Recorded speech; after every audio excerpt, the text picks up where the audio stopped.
내 생각을 버리고 하나님을 신뢰하라는 제목으로 하나님 말씀 전하겠습니다. 인간이 제일 약할 때가 있어요. 그때는 어떤 때냐면 내 생각에 빠질 때예요. 내 생각에 빠지면 약해집니다.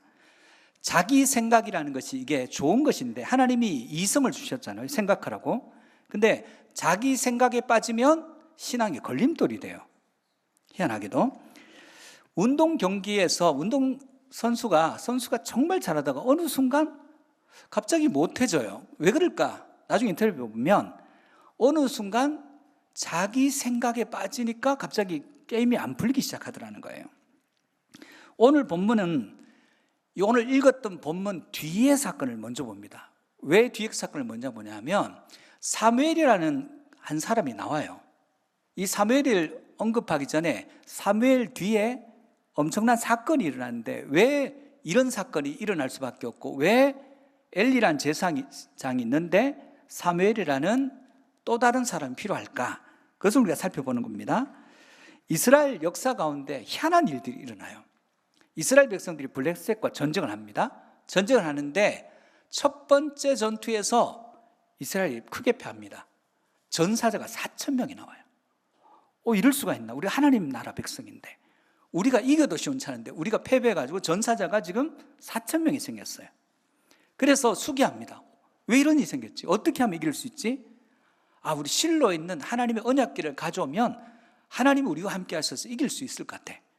그래서 그 멀리 실로에 있는 하나님의 언약궤를 엘리의 제사장의 아들 홈리와 비누아스와 제사장들이 메고 와요.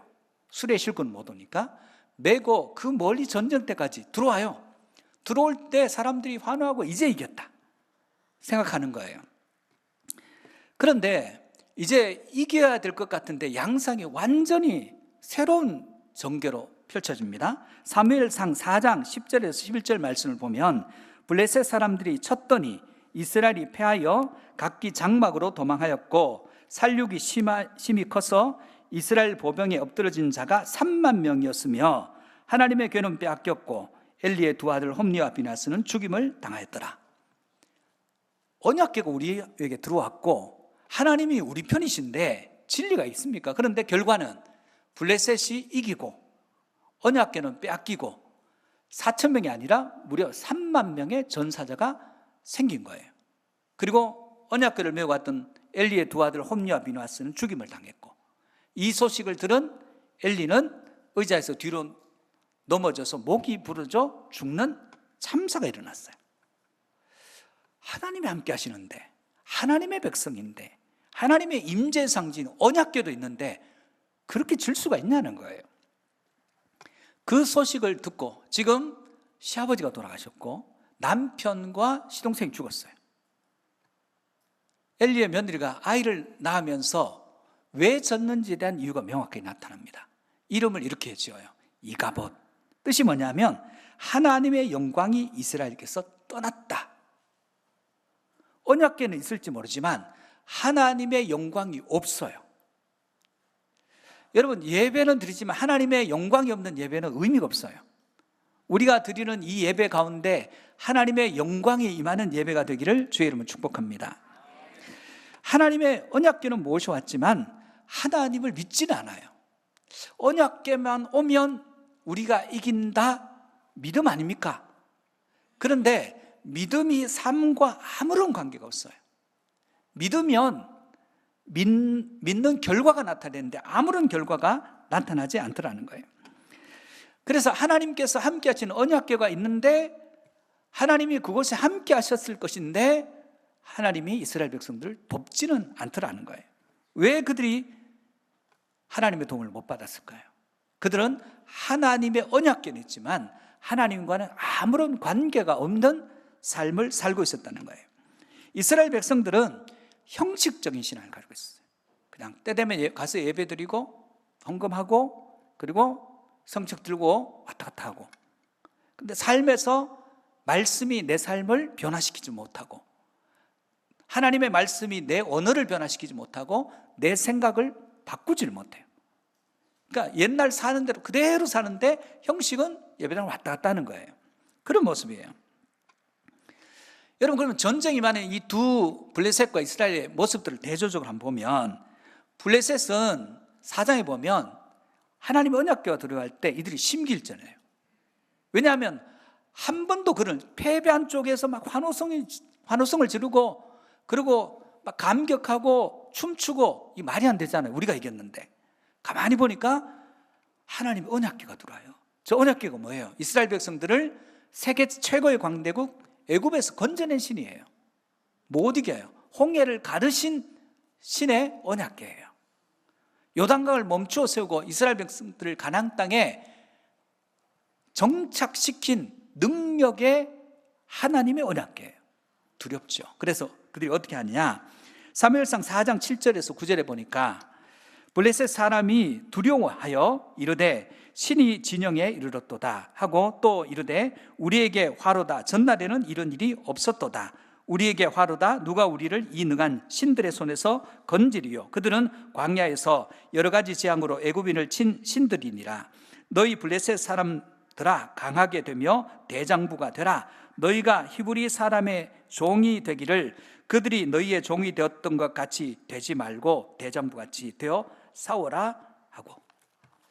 무슨 얘기입니까? 이들이 심기일전했어요. 야, 우리가 질 수도 있어. 우리 함께 힘을 합쳐야 돼. 힘을 모아야 돼. 그래서 나가서 싸웠다는 거예요. 이스라엘 백성들은요, 우리가 이겨. 언약궤가 우리 이겼는데, 하나님이 우리 편인데, 그렇게 생각하고 있었다는 거예요. 그런데 어떻게 됐습니까? 완전히 패배하게 됩니다. 형식적인 신앙은 신앙 같은데 신앙이 아니에요. 하나님을 믿는 것 같은데 말씀을 믿지를 않아요. 하나님을 믿는데 기도는 안 해요. 하나님을 믿는데 예배를 경홀히 여겨요. 예배 그까짓 것, 이렇게 생각해요. 하나님을 믿는데 성령님의 인도함을 받기를 주저합니다. 자기 의지가 더 강해요. 형식에 치우친 초대 예수님 당시에도 형식에 치우친 그들을 예수님께서도 질책하세요. 마태복음 15장 8절에서 9절을 보니까 이 백성이 입술로는 나를 공경하되 마음은 내게서 멀도다. 사람의 계명으로 교훈을 삼아 가르치니 나를 헛되이 경배하는도다 하였느니라 하시고, 마음과는 전혀 상관없이 입술만 믿는데요. 입술로 믿고 입술로 찬양하고 입술로 기도하는데 마음에서는 동의가 일어나지 않더라는 거예요. 그러니까 내가 삶에서 믿음이 안 생기고, 그 말씀이 나를 변화시키지 못하고, 그 말씀이 내 가정도 하나도 바꿀 수 없고, 그 말씀이 내 직장에서 삶과 태도를 결정하지 못하고, 이걸 외식이라는 거예요. 형식적인 신앙. 외식은 무대에서 배우가 연극하는 거라 그랬어요. 배역이 정해졌으니까 젊은데 할아버지 역할하고 할머니 역할하고, 결혼했는데 결혼 안 한 총각 역할을 하잖아요. 근데 그 사람의 본 모습은 아니잖아요. 연극하면 안 된다는 거예요. 신앙은 연구로 되는 것이 아니에요. 그래서 오늘 본문은 예수님을 믿는데 제대로 믿어야 된다고 지금 우리에게 경고하고 있는 것입니다. 외식이 뭐냐면, 외식은 주님을 만났어요. 근데 그분과 무관하게 살고 자신의 힘만으로 모든 일을 행하려고 하는 시도가 외식이에요. 하나님을 믿는데 하나님이 내 인생을 결정하지 않아요. 내가 결정해요. 그럼 이거 외식이라고 한다는 거예요. 그렇다면 성도는 무슨 힘으로 살아야 되냐는 거예요. 첫 번째, 나의 힘을 빼고 하나님의 능력으로 살아야 한다는 겁니다. 여러분, 하나님의 능력으로 사시기를 축복합니다. 사무엘은 어떤 모습일까요? 본문 19절에서 20절입니다. 같이 보시겠습니다. 사무엘이 자라매 여호와께서 그와 함께 계셔서 그의 말이 하나도 땅에 떨어지지 않게 하시니 단에서부터 브엘세바까지의 온 이스라엘이 사무엘은 여호와의 선지자로 세움을 입은 줄을 알았더라. 신앙은 하나님께 맡기는 거예요. 시편 37편 5절 6절입니다. 같이 보시겠습니다. 내 길을 여호와께 맡기라. 그를 의지하면 그가 이루시고 내 의를 빛같이 나타내시며 내 공의를 정오의 빛같이 하시리로다. 믿음은 내 생각으로 안 돼요. 내 생각 내려놓는 거예요. 내 뜻, 내 힘 내려놓고 하나님의 힘, 하나님의 뜻에 순복하는 거예요. 그랬더니 하나님께서 그의 말을 귀하게 여기시고 그의 말이 성취되게 하시고 저 북쪽 단에서 이 남쪽 끝 브엘세바까지 사무엘이 내가 택한 선지자야, 사무엘이 떠들고 다닌 거 아니에요. 하나님께서 다 알도록 해 주시더라는 거예요. 사랑하는 여러분, 내 힘 가지고 안 됩니다. 이 땅 가운데 여러분이 살아가는데 여러분의 힘만으로 되는 것은, 여러분의 힘 가지고만 살아가는 것은 어리석은 일이에요. 시편 31편 15절 보면 나의 앞날이 주의 손에 있사오니 내 원수들과 나를 핍박하는 자들의 손에서 나를 건져주소서. 이거 영어 버전을 보니까, NIV 보니까 My times are in your hands 이렇게 됐어요. 내 모든 시간이 하나님의 손에 있다는 거예요. 여러분의 모든 인생이 여러분의 손에 있는 것이 아니라 하나님의 손에 있음을 믿으시기를 축복합니다. 그럼 어떻게 됩니까? 나의 과거, 현재, 미래, 과거에도 하나님 힘으로 살았고 지금도 하나님 주신 힘으로 살고 미래도 하나님이 주실 힘으로 살아가게 되더라는 거예요. 하나님은 자신의 힘을 성도들이 제한하는 걸 싫어하세요. 제한하는 것. 이게 무슨 얘기냐면요, 하나님은 전능하신데 마치 하나님도 못하는 일이 있는 것처럼 기도하고 못하는 일이 있는 것처럼 자기를 의지하는 것, 이때 분노하신다 그래요. 시편 78편 41절 같이 한번 보실까요? 그들이 돌이켜 하나님을 거듭거듭 시험하며 이스라엘의 거룩하신 이를 노엽게 하였도다. 자, 여러분 여기 보면 그들이 돌이켜 하나님을 거듭거듭 시험하는 거예요. 안 믿는다 이거예요. 그랬더니 하나님께서 뒤에 보면 노엽게 여기신다. 노엽다는 단어가 영어로는 limited, 제한한다. 하나님의 능력은 무한하신데 마치 하나님이 한계가 있는 것처럼 제한할 때, 하나님이 이거 하실 수 있을까? 제한할 때, 하나님이 이런 것도 이루실 수 있을까? 제한할 때 하나님이 분노하신다, 그렇게 표현하고 있어요. 하나님의 능력은 제한이 없습니다. 하나님의 능력은 무한하세요. 그래서 우리는 전능하신 하나님이라고 고백합니다. 여러분 기도할 때 전능하신 하나님을 믿으시기를 축복합니다. 하나님은 물이 본질이 바뀌어서 포도주가 돼요. 물이 어떻게 포도주예요? 근데 물이 포도주가 돼요. 시각장애인 바디메오가 눈을 뜨고 봐요. 죽었던 나사로가 걸어 나와요. 그리고 거친 바다가 잠잠해집니다. 이거 누가 하세요? 하나님이 하시는 거예요. 하나님을 기뻐하는 것이 우리의 믿음입니다. 그분의 기뻐하는 게 뭐예요? 그분을 신뢰하는 것입니다. 요한복음 6장 28절 29절을 보니까 같이 봅시다. 그들이 묻되 우리가 어떻게 해야 하나님의 일을 하오리까?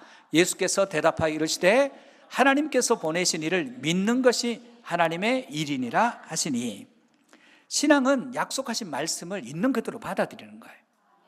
성경이 말씀하시는 말씀을 받아들이는 거예요. 하나님을 믿는데 내 모든 일을 맡기지 못하고 내가 다 해요. 벌새처럼 정신없이 막 날개짓하고, 벌새가 그렇게 날개짓 오래 하면 왜 그렇게 하죠? 그러면 죽는다는 사실을 깨닫지 못해서 죽도록 날개짓하다 빨리 죽는다는 거예요. 우리는 우리 힘으로 살면 안 됩니다.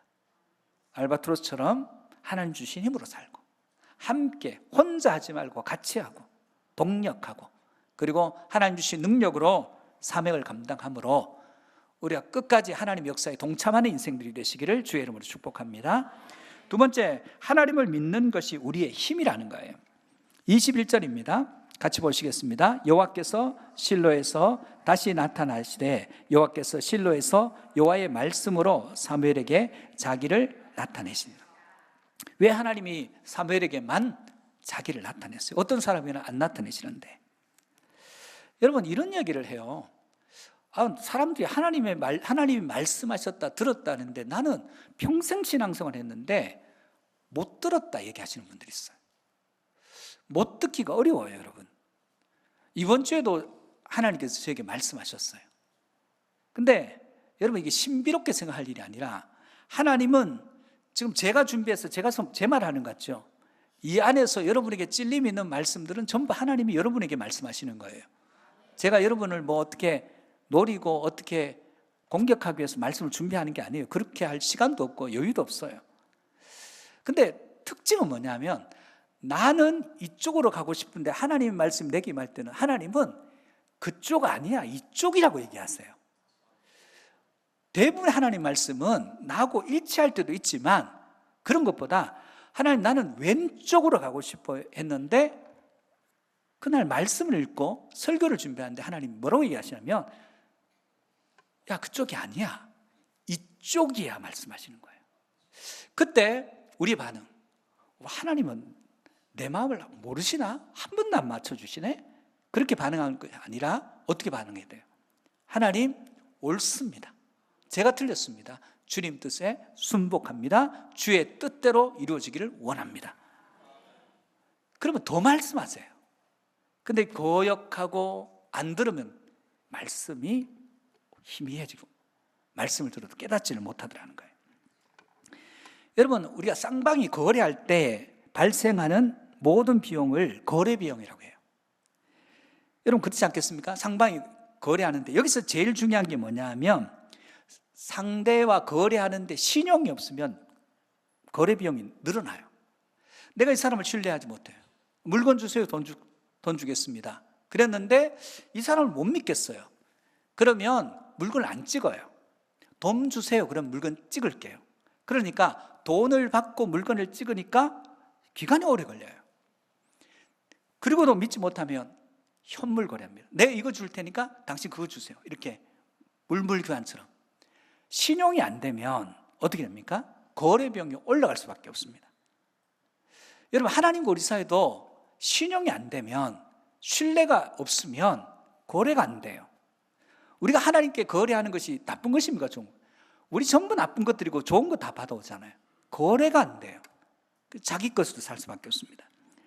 거래 비용을 생각하다 보면 관계 비용이라는 것도 있어요. 관계 비용이라는 게 있어요. 첫 번째 경우는 내가 힘을 갖추고 있을 때 관계 비용 어떻습니까? 내가 힘이 있어요. 관계를 아무 사람하고 맺어도 돼요. 상관없어요. 왜?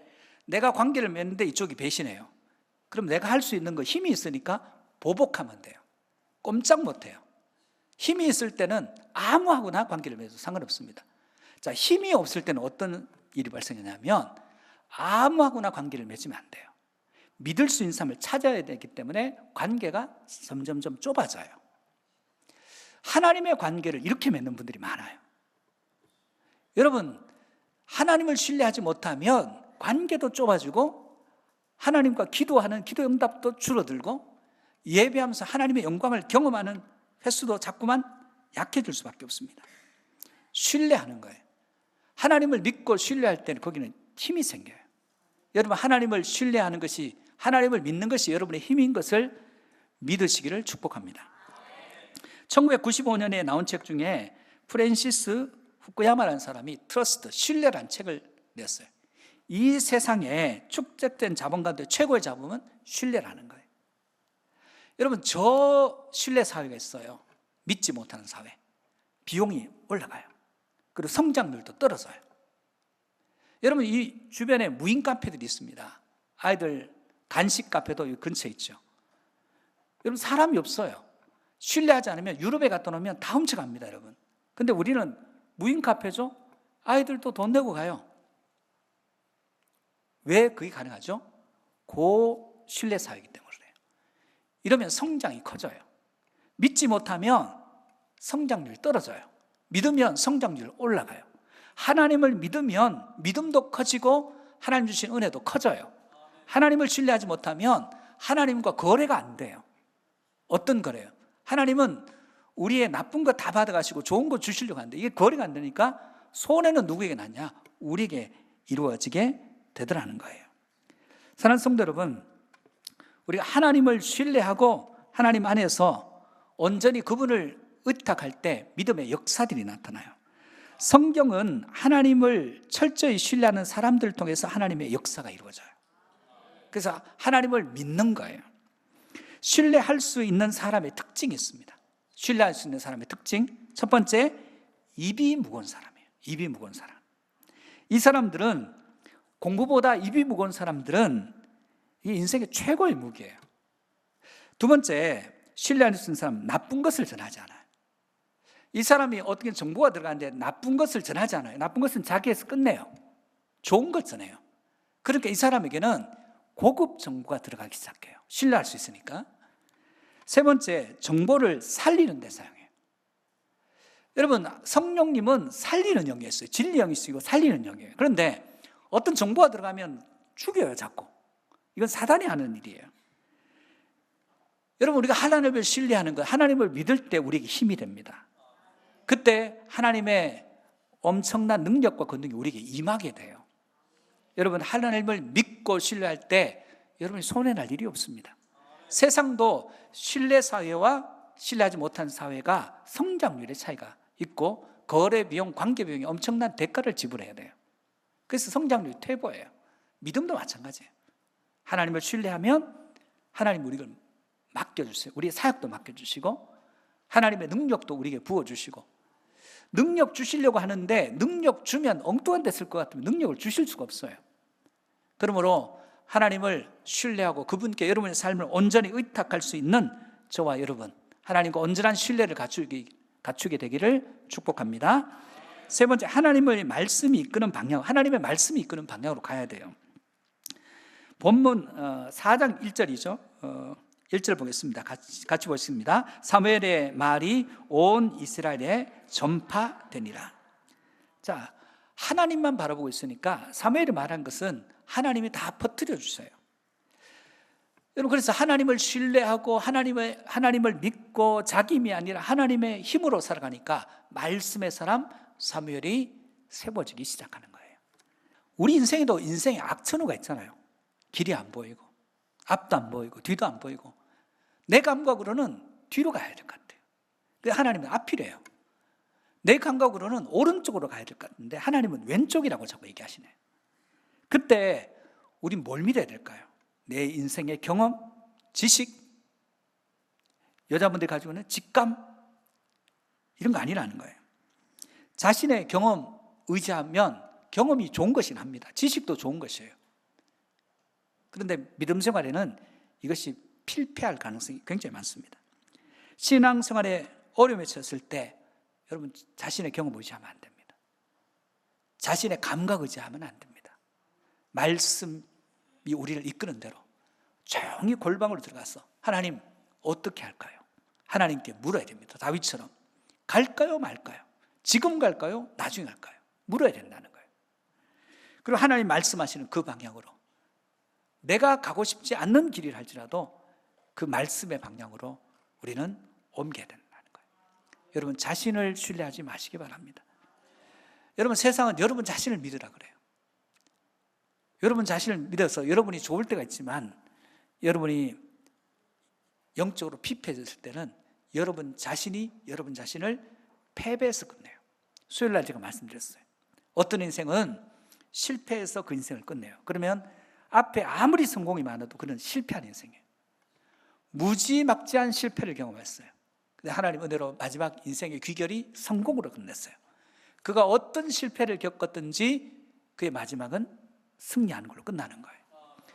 믿는 자는 결코 자기 인생을 실패해서 마무리해서는 안 돼요. 거기서 마침표를 찍어서는 안 됩니다. 더 가야 됩니다. 승리가 보일 때까지. 어둠에서 끝내면 안 됩니다. 빛이 보일 때까지 말씀 붙들고 기도하고 예배하고 하나님 주신 능력을 의지하고 하나님을 믿고 신뢰하고 그분이 주신 능력으로 승리의 지점까지 끝까지 달려가시는 우리 포항여학교의 모든 성도들이 되시기를 주의 이름으로 축복합니다.